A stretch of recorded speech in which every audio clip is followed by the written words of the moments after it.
Bismillahirrahmanirrahim and a very good morning to all of you. Okay, class 5, today we will revise the concept of division of fractions, that how you will divide the fractions.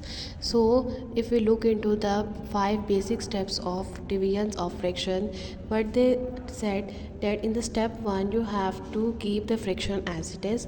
In the second step you have to take the reciprocal means to reverse ऊपर वाली fraction को number को आपने क्या करना है, ऊपर shift कर देना है और ऊपर वाले को नीचे. You have to, in the second step you have to take the reciprocal of the second fraction, and also you have to change the division sign. Make sure whenever you have to take a reciprocal during the division of the fractions, you also have to change the sign from division to multiplication.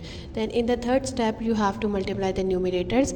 In the fourth step you have to multiply the denominators, and at last you will look into the answer that if it needs further simplification or not. Simplification means whether it is divided for, it can be divided further by a long division method or it can be cancelled out. So आपने क्या करना है, आपने सबसे पहले आपको जो भी डिवीजन के लिए क्वेश्चन दिया गया है, सबसे पहले अगर आप एग्जांपल देखिए, हमने पेज नंबर 52/1/4 डिवाइडेड बाई 2.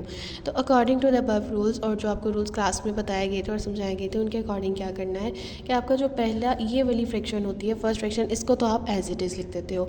उसके बाद डिवीजन के साइन को आपने किस में चेंज करना होता है, मल्टीप्लाई में. क्यों हम चेंज करते हैं, कि हमने आगे वाली फ्रैक्शन का क्या लेना है, रेसिप्रोकल. अब आपको ये भी चीज़ बताई गई थी कि जब आपके पास डिनोमिनेटर में कुछ नहीं होता तो वहाँ पे क्या होता है, 1.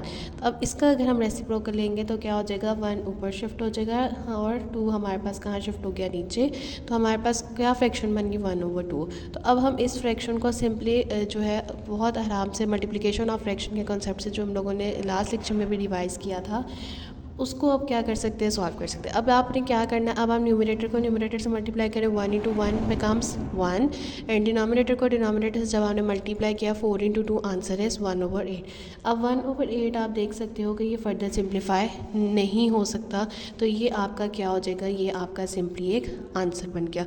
तो आपके पास क्या 5 बेसिक स्टेप्स हैं कि आपने फर्स्ट फ्रैक्शन को एज इट इज़ रखना होता है, देन आपने क्या करना है, डिवाइड के साइन को मल्टीप्लाई में चेंज करना है और उसका रेसिप्रोकल लेना है. थर्ड स्टेप में आपने न्यूमरेटर्स को मल्टीप्लाई करना है, फोर्थ स्टेप में आपने डिनोमिनेटर्स को मल्टीप्लाई करना है, और लास्ट में आपने चेक करना है क्या फर्दर सिंप्लीफिकेशन के लिए उसको हम लोगों ने मज़ीद कैंसिल आउट करने की उसकी हमें ज़रूरत है, यहाँ पे नहीं है. इसी तरह अगर आप एक और एग्जांपल देखो, पेज नंबर 53 पे वो क्या कह रहा है, 5/6 डिवाइडेड बाय 1. अब पहली फ्रैक्शन हमारे पास क्या होगी, एज इट इज़ 5/6.